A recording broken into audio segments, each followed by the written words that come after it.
Sir, আপনি তো আমার একজন শিক্ষক, লোকেদের মুখে শুনেছি শিক্ষক মা বাবার মতোই হয়। তাহলে আপনি তো আমার বাবার মতোই। তাহলে আপনি কি করে আমাকে বিয়ে করলেন? আমি যদি আগে জানতাম যে আপনি আমার মায়ের কাছে আমার জন্য বিয়ের প্রস্তাব দিয়েছেন, তাহলে আমি সরাসরি না করে দিতাম। জানি না কেন আমার মা আপনার মতো মানুষের সাথে আমাকে বিয়ে দিল। আমার এসব কথা আমার শিক্ষক শুনে বল, দেখো, বিয়ের ব্যাপার হলো আল্লাহর হাতে, তাই যার সাথে যার জুরি লেখা তার সাথে বিয়ে হবে। আমি বললাম, আমি তো এই বিয়েটা মেনে নিতে পারছি না। কোথায়? আপনার বয়স প্রায় পড়াশ ছুঁই, আর আমার মাত্র 14 বছর। আপনি আমার রুম থেকে বেরিয়ে যান। আপনি শিক্ষক নামের কলঙ্ক। এই কথা বলতেই সার্জেন ও পশুর মতো হয়ে গেল। তারপর আমার শিক্ষক আমার সাথে। বাকি বিষয়টা বলছি। 1 বছর ধরে আমাকে অষ্টম শ্রেণীর দায়িত্ব দেওয়া হয়। অষ্টম শ্রেণীতে 50 জন শিশু পড়ত। ছেলে ও ভাই আমাদের স্কুলে পড়ত। আমাদের স্কুলে এসসি পর্যন্ত ছিল। আমি শিশুদের খুব সুন্দর করে পড়াতাম। আমি কখনো বাচ্চাদের উপর রাগ করতাম না। আমি সবসময় বাচ্চাদের বুঝিয়ে শেখাতাম। এজন্য তারা আমাকে তাদের প্রিয় শিক্ষক হিসেবে মানতে শুরু করে। একদিন আমি যখন ক্লাসে বাচ্চাদের পড়াচ্ছিলাম, তখন একটা মেয়ে আমার কাছে এল। 17 বছর বয়সী এবং অষ্টম শ্রেণীর ছাত্রী ছিল। মেয়েটা এসে আমার কাছে দাঁড়িয়ে বলতে লাগল, স্যার, আমার বিয়ে আপনার সাথে হবে। আমি আমার সামনে রাখা খাতগুলো চেক করছিলাম এবং চেক করতে খুব ব্যস্ত ছিলাম। তাই হঠাৎ তার কথা শুনে হতবাক হয়ে গেলাম। আমি তার দিকে তাকিয়ে ভাবছিলাম, হয়তো আমি কিছু ভুল শুনেছি। তারপর আমি আবার জিজ্ঞাসা করলে সে বলতে থাকে, স্যার, আপনার সাথে আমার বিয়ে হবে আর আপনি আমার স্বামী হবেন। যখন সে আবার বলল, আমি কিছুক্ষণ তার দিকে তাকিয়ে রইলাম। সে খুব জোর দিয়ে কথাগুলো বলছিল, যেন সে যা বলছিল তা সত্য হয়ে উঠবে এবং সে যে বিশ্বাসের সাথে কথা বলছে, তাতে আমি অবাক হলাম। সে দেখতে খুব নিষ্পাপ হয়েছিল। সে আবার বলল, স্যার, আপনার আমার সাথে বিয়ে হবে। আমি হবে আপনার বউ আর আপনি হবেন আমার স্বামী। সে আবার এই কথা বললে আমি হেসে উঠলাম। সে যা বলেছিল তা আমি তামাশা ভেবে উড়িয়ে দিলাম। এবং আমি তাকে বকাঝকা করেননি, বরং সে যা বলেছিল তা উপেক্ষা করে তাকে তার জায়গায় ফিরিয়ে দিলাম এবং তারপরে আমার কাজে ব্যস্ত হয়ে পড়েছিলাম। সে একটি শিশু, এটা ভেবে ওকে এগিয়ে গেলাম।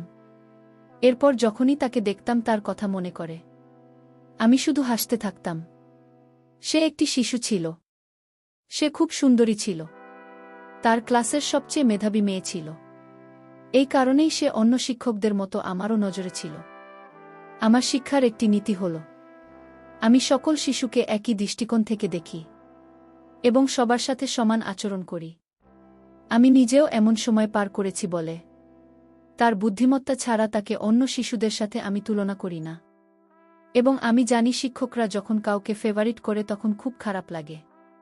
সেজন্য আমি সবসময় চেষ্টা করতাম এ বিষয়ে মনোযোগ না দিতে। আমি মেয়েটির কথা উপেক্ষা করেছিলাম। এই ঈদে যে সে একটি শিশু এবং সে যা বলেছে তার গুরুত্ব সহকারে নেওয়া দরকার নেই। তবে আমি অবশ্যই তার শিশুসুলভ কথা এনজয় করেছি। আমি ছুটির সময় স্কুল থেকে বেরোলাম যাতে আমি তাড়াতাড়ি বাড়ি পৌঁছে বিশ্রাম নিতে পারি। কিছুক্ষণ পর বাড়িতে পৌঁছলাম। ফ্রেশ হয়ে আমি আমার খাবার খেয়ে নিলাম। তারপর আরাম করে খেয়ে রুমে গিয়ে শুয়ে পড়লাম। আমি চোখ বন্ধ করেছিলাম, এমন সময় হঠাৎ আমার রুমের দরজা খুলে কেউ একজন ঢুকলেন। দরজা খোলার শব্দে চোখ খুললাম। চোখ খুলে দেখলাম মা আসছে। মাকে দেখে আমি সোজা হয়ে বসলাম, আর উনি এসে আমার সামনে বসলেন। মাকে জিজ্ঞেস করলাম, কি হয়েছে মা, তুমি বিশ্রাম নিচ্ছিলেন না? আমার প্রশ্ন শুনে মা হাসতে লাগলেন আর বললেন, হ্যাঁ, তবে তোর সাথে আমার কিছু গুরুত্বপূর্ণ কথা বলার ছিল, তাই তো রুমে এসেছি। মায়ের কথা শুনে আমি ভাবলাম যে মা আমার সাথে কি এমন গুরুত্বপূর্ণ কথা বলতে চাইছিল। মা আমার সাথে কথা বলতে আমার ঘরে এসেছে। আমি তাকে বললাম, তুমি আমার সাথে কথা বলতে চাও, বলো। আমি খুব চিন্তায় পড়ে গেলাম এবং মা আবার হাসতে লাগল। মা আমাকে বলতে লাগল, হ্যাঁ, তোর সাথে আমার একটা গুরুত্বপূর্ণ কথা আছে এবং আমি এখন তোর সাথে কথা বলতে চাই, কারণ তোর বাবা তোর উত্তর জানতে চায়। এবার মায়ের কথা শুনে আমি আরও বিভ্রান্ত হয়ে গেলাম এবং একই বিভ্রান্তিতে আমার মায়ের দিকে তাকালাম। মা বলল, আসলে এখন আমরা তোর বিয়ে দিতে চাই। উত্তর, বিয়ের বয়স হয়েছে, তাই তোর জন্য একটা মেয়ে খুঁজেছি। তোর মতামত জানতে এসেছি যাতে আমরা মেয়েটির পরিবারকে উত্তর দিতে পারি। মেয়েটি ভালো এবং শিক্ষিত এবং তাদের কোনো কিছুরই অভাব নেই। তোর বাবার সব কিছু পছন্দ হয়েছে আর আমিও এটাকে খুব পছন্দ করেছি। তাই আমি তোর ইচ্ছা জানতে চাই, যাতে আমরা তাদের আমাদের বাড়িতে দেখানোর জন্য ডাকতে পারি। আমি মাকে বললাম, মা, আমি এখনই বিয়ে করতে চাই না। আমি এবছরই মাত্র চাকরি পেয়েছি। এখন আমি ইনকাম করতে চাই, তারপরে বিয়ে করতে চাই। মা বলল, আমি আর ঘরের সকল কাজ সামলাতে পারি না। ঘরের সব কাজের ভার আমার উপর, এখন আমার বুড়ো মায়ের কাজ করার মতো শক্তি নেই। তোর বোন সারাদিন স্কুল আর টিউশন নিয়ে ব্যস্ত, আর আমি বাড়িতে একা থাকি। বাড়িতে বোমা এসে আমার সঙ্গে কাজে হাত লাগাবে এবং আমার মন খুশি থাকবে। আমি বেঁচে থাকতে নাতি নাতনির মুখ দেখে যেতে চাই। আমি চাই না আমার ছেলের বিয়ে দেখতে না পেরে তার আগেই পৃথিবী ছেড়ে চলে যায়। মাকে বললাম, কি সব কথা বলছো? মায়ের কথা শোনার পর আমি অবাক হয়ে মায়ের দিকে তাকালাম। আর সেই নিয়ে অষ্টম শ্রেণীর ছাত্রীর কথা মনে পড়ল, যে আজ আমাকে বলেছে আমার বিয়ে তার সাথে হবে আর আমি তার বর হবে। সে যা বলেছে তা মনে করে আমি হেসেছিলাম। অথচ বাস্তবে আমার বিয়ে নিয়ে আলোচনা শুরু হয়েছে। মা বলতে লাগলেন, কোথায় হারিয়ে গিয়েছিলেন বাবা? তাড়াতাড়ি উত্তর দাও, যাতে মেয়ের বাবা মাকে যত তাড়াতাড়ি সম্ভব জবাব দিতে পারি। আমি অন্য কিছু ভাবছিলাম, তুমি যা ঠিক মনে করো তেমন করতে পারো। আমি আমার বাবা মাকে খুব ভালোবাসতেন এবং তাদের সিদ্ধান্তে খুব খুশি ছিলাম। আমি বলেছিলাম যে তুমি আমার জন্য যা সিদ্ধান্ত নেবে আমি তাতে রাজি। আমি জানতাম যে আমার বাবা মা কখনোই আমার জন্য ভুল সিদ্ধান্ত নেবেন না। তাই আমি আমার বাবা মায়ের প্রতিটি সিদ্ধান্তকে সম্মান করতাম। মা আমার সিদ্ধান্ত শুনে খুব খুশি হলেন এবং আমাকে অনেক আশীর্বাদ করলেন এবং তার ঘরে চলে গেলেন। তারা আমাকে বললেন, ঘুমোতে খুব ভোরে উঠে তোমাকে স্কুলে যেতে হয়। মায়ের কথা ভেবে ঘুমানোর চেষ্টা করতে লাগলাম। আমি আমার বাবা মায়ের বড় ছেলে ছিলাম, তাই বাড়ির সবাই আমাকে সবচেয়ে বেশি ভালোবাসতেন। আমার ছোট ভাই বোনেরা আমাকে অনেক সম্মান করত। আমি যে স্কুলে চাকরি করতাম সেই স্কুলে আমার ভাই বোনকে ভর্তি করিয়েছিলাম। প্রথম দিকে আমি আমার শখের জন্য, যদিও আমি অন্য কিছু কাজ করতে চেয়েছিলাম, কিন্তু আপাতত এটাই যথেষ্ট ছিল। ভেবেছিলাম যদি কখনো ভালো চাকরি পেয়ে যাই তখন চলছে সেই কাজে লেগে যাবে। কিন্তু তারপরও আমাদের বাড়িতে কোনো ধরনের অভাব ছিল না। আমার বাবার আমার রোজগারের সংসারটা ভালোই চলছিল। আমি স্কুলে কাজ শুরু করার পর 1 বছর হয়ে গেছে। আমার সামর্থ্য দিয়ে চাকরি পেয়েছি বলে আমার বাবা আমার চাকরি নিয়ে খুব খুশি ছিলেন। আমি খুব মেধাবী ছিলাম, সেজন্য স্কুলের লোকজন আমার বেতন তাড়াতাড়ি বাড়িয়ে দেয়। আমি খুব ভালো করে বাচ্চাদের পড়াতাম। আমি কখনোই বাচ্চাদের সাথে খারাপ শব্দ ব্যবহার করিনি এবং স্কুলের সবাই আমাকে অনেক সম্মান করত এবং আমার বাবা মা জন্য খুশি ছিলেন যে আমি দায়িত্ব বুঝতে শিখেছি। আমার দায়িত্ব ছিল অষ্টম শ্রেণীতে পড়ানো। আমাকে তো তাদের পড়াতে হবে এবং আমি কোনো সংকট ছাড়া এই দায়িত্ব নিয়েছিলাম। আমি পড়ানো বিষয়ে আগ্রহী ছিলাম। এখন আমি অষ্টম শ্রেণীর স্থায়ী শিক্ষক হয়েছি এবং শিশু শ্রেণীর বাচ্চাদের পড়াতাম না। এরা আবার আমার কাছে এসে আমার সাথে বিয়ের ব্যাপারে খুব জোরালো সুরে কথা বলতে লাগল। আমি আবার তার কথায় হেসে ফেললাম। ভাবলাম সে বাচ্চা শিশুরা প্রায় এমন কথা বলে। আমি বিয়ে করার জন্য আমার বাবা মাকে হ্যাঁ বলে দিয়েছিলাম এবং আমার উত্তরে মেয়েপক্ষের বাবা মায়ের কাছে পৌঁছে গিয়েছিল। মা বলল, কয়েকদিন পর মেয়েটির পরিবার আমাকে দেখতে আমার বাড়িতে আসবে। তাতে আমি রাজি হয়েছি।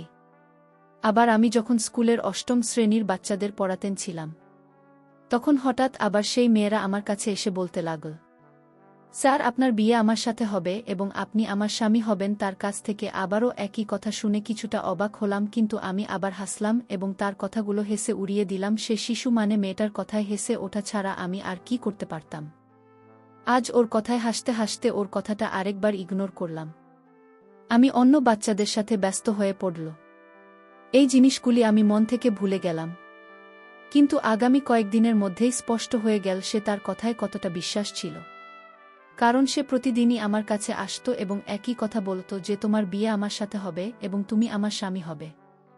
শুরুতে আমি তার কথা শুনে হাসতাম এবং তা নিয়ে মজা করতাম, কিন্তু কতদিন আমি এটা করতে পারতাম?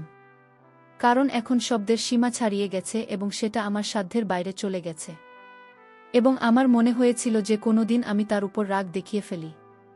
আমি বুঝতে পারিনি যে সে আমাকে প্রতিদিন বিরক্ত করছে।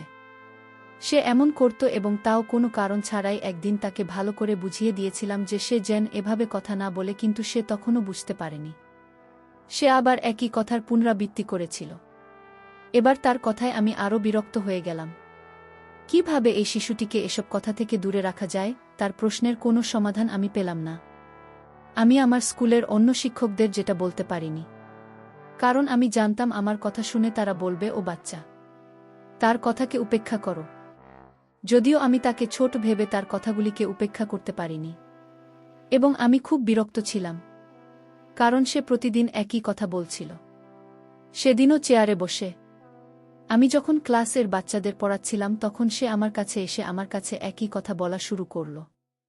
সে প্রতিদিনই কথা বলতো এবং আমি এটা সহ্য করতে পারছিলাম না এবং আমার তার উপর খুব রাগ ছিল। ওদিক এসে আমার সামনে নিষ্পাপ মুখে দাঁড়িয়েছিল। প্রথমে তাকে ভালোবেসে বুঝিয়েছিল বাচ্চারা এমন কথা বলে না, কিন্তু তারপরেও সেই একই কথা বলেছিল যেটা সে সবসময় বলত। এবার আমি আরও বিরক্ত হয়ে গেলাম। আমি ওকে ধমক দিয়ে বললাম, তাহলে ওর বাবাকে স্কুলে নিয়ে আসতে। আমি তাকে রাগ দেখিয়ে বললে সে বলতে শুরু করে, স্যার আমার বাবা স্কুলে আসতে পারবে না।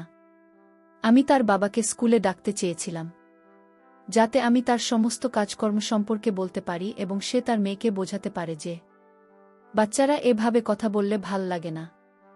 আমি তাকে বোঝাতে হয়তো সে বোঝেনি, তবে সে অবশ্যই তার বাবার কথা মানবে।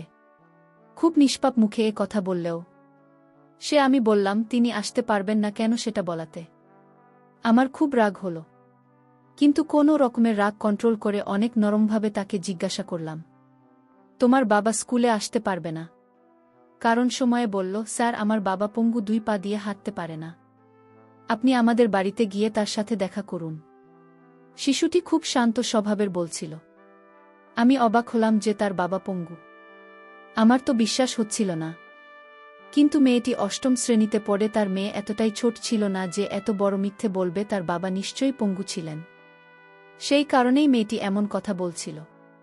ওর কথা শুনে আমি অবাক হলাম, কারণ আমি ঠিক করে নিয়েছিলাম ওর বাড়িতে গিয়ে ওর বাবার সাথে দেখা করব।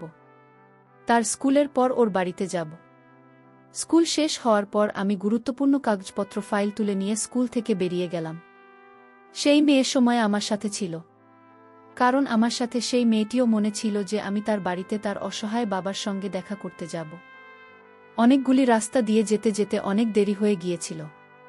প্রায় 20 মিনিট পরে আমরা তার বাড়িতে পৌঁছলাম। সেটি খুব বড় না হলেও একটা ছোট পুরনো বাড়ি ছিল। তারপর সেই মেয়েটার সাথে ঘরে ঢুকলাম। বাড়ির দেওয়ালগুলো দেখতে খুবই অদ্ভুত এবং পুরনো টাইপের। বাড়িটা দেখতে একটা ভুতুড়ে মুভি টাইপের। বাড়িটা দেখে আমি একটু চিন্তিত হয়েছিলাম, কিন্তু তারপর সাহস সঞ্চয় করে তার বাবাকে দেখতে গেলাম। কিন্তু বাড়ির কোথাও তাকে দেখা যাচ্ছিল না। এক ঘর থেকে অন্য ঘরে এবং তারপর উঠোনে রান্নাঘরের পুরো বাড়ি উকি দেওয়ার পরেও আমি তার বাবা মাকে ঘরে দেখতে পেলাম না। ওরা বলছিল তার বাবা অসহায়। সে যদি অসহায় হয়ে কোথাও যেতে না পারে তাহলে তার বাড়িতে উপস্থিত থাকা উচিত ছিল, কিন্তু বাড়ির কোথাও তাকে দেখতে পেলাম না। আমি বিরক্ত ছিলাম। আমি তাকে জিজ্ঞাসা করলাম, তোমার বাবা কোথায়? সে বলল, সামনের ঘরে আছে বাবা। আমি ঘরের দিকে তাকাচ্ছিলাম, কিন্তু সেই ঘরের দিকে অবাক হয়ে গেলাম, কারণ আমি সেই ঘরে আগেই দেখেছি। সেটা খালি ছিল, খুব সাধারণ একটা বাড়ি ছিল না তো। বাড়িতে বেশি আসবাব ছিল না। বাড়িতে বসবাসকারী কেউ উপস্থিত ছিল জানি না। সে আমাকে তার বাড়িতে নিয়ে এসেছে। আমি তার অনুরোধে আমি ঘরে ঢুকলাম। ভাবলাম আর একবার দেখতে ক্ষতি কি যে। আমি রুমের ভিতরে ঢুকলাম। তারপর যা দেখলাম তাতে আমার দম বন্ধ হয়ে আসছিল, কারণ আমি আমার পিছনে একজন মহিলার কণ্ঠস্বর শুনতে পেলাম, যা আমি পিছনে ঘুরে দেখলাম। আমি হঠাৎ ভয় পেয়ে গেলাম এবং আমি চিৎকার করে উঠলাম, কারণ আমার সামনে একজন মোটা মহিলার দাঁড়িয়ে ছিলেন। তিনি আমার দিকে তাকিয়েছিলেন। আমি তাকে জিজ্ঞাসা করলাম, তুমি কে? দরজা খোলা ছিল, কিন্তু সময়ের কোথাও দেখতে পাচ্ছিলাম না। এবং দরজার সামনে সেই মহিলা দাঁড়িয়ে ছিল, তার সামনে দিয়ে আমি বের হতে পারব না। সে কি ছিল আমি জানি না, কিন্তু আমার তাকে খুব ভয় লাগছিল, কারণ সেই মহিলাকে দেখে মনে হচ্ছে উনি খুব রেগে আছেন। আমি যেসব সম্পর্কে চিন্তা করছিলাম, মহিলা বলল, আমি সুমাইয়ার মা, আর এখন তুমি নাকি তাকে বিয়ে করতে যাচ্ছে। এই কথাটা বলতে আমার চোখ বড় বড় হয়ে উঠবে। আমি জোরে চিৎকার করে বললাম, কি রকম বাজে কথা বলছেন? তখন সেই মহিলা রাগে ভরা চোখ নিয়ে বল, গলা নিচু করে কথা বলো, আর বল চল, এখন তোমার বিয়ের আয়োজন হবে। আমি বললাম, আপনি একজন মহিলা এবং আমি আপনাকে সম্মান করি। আপনি কিভাবে আপনার 13 বছরের মেয়েকে আমার সাথে জোর করে বিয়ে দিতে পারেন? কোথায় 17 বছর বয়সী আর কোথায় আমি একজন 25 বছর বয়সী যুবক? তারপর তারা আমাকে ভুলিয়ে ভালিয়ে 13 বছর বয়সী মেয়ের সাথে বিয়ে দিয়ে দিল। আমি যখন বাসর ঘরে ঢুকলাম, তখন মেয়েটি বলল, আপনি আমার রুমে আসবেন না। আমার বিয়ের বয়স হয়নি। কিন্তু এতে আমার করার কিছু ছিল না, কারণ আমার মা বাবা আপনার সাথে বিয়ে দিতে আমাকে বাধ্য করেছে। আপনি 3 বছর আমার রুমে আসবেন না। আমি বললাম, এটা আবার কেমন কথা? বিয়ে করেছ, আমায় বলছো 3 বছর পর তোমার রুমে আসব। তাহলে কেন এত আগে আমায় বিয়ে করলে? সুমাইজা তখন উত্তর দিল, আমি বিয়ে করেছি ঠিকই, কিন্তু আপনি আপনার জায়গায় থাকুন। আমার জায়গায় আসার চেষ্টা করবেন না, কারণ আমার বয়স তো অনেক কম। আমি বললাম, আমি তোমার কোনো কথাই শুনব না। আমার যা করার আমি করব। সুমাইয়া বলল, এটা কিন্তু বাড়াবাড়ি হচ্ছে। ভালো হবে না কিন্তু। আমি মাত্র ক্লাস 8-এ পড়ি। তারপর আমার স্বামী আমার কোনো কথাই শুনল না, তার নিজের মতো করে আমাকে। আমি তার এসব আচরণ সহ্য করতে পারছিলাম না। আমি বলছিলাম, আমার কিন্তু সঙ্গে হচ্ছে না, আমাকে দয়া করুন। সে আমাকে কোনোভাবেই দয়া করল না, বরং আমার সকল দামি সম্পদগুলো কেড়ে নিল। বন্ধুরা, আজকের পর্ব কেমন লাগলো তা অবশ্যই কমেন্ট করে জানাতে ভুলবেন না, আর এরকম নতুন নতুন ভিডিও পেতে আমার চ্যানেলটিকে সাবস্ক্রাইব করে পাশে থাকবেন। ধন্যবাদ।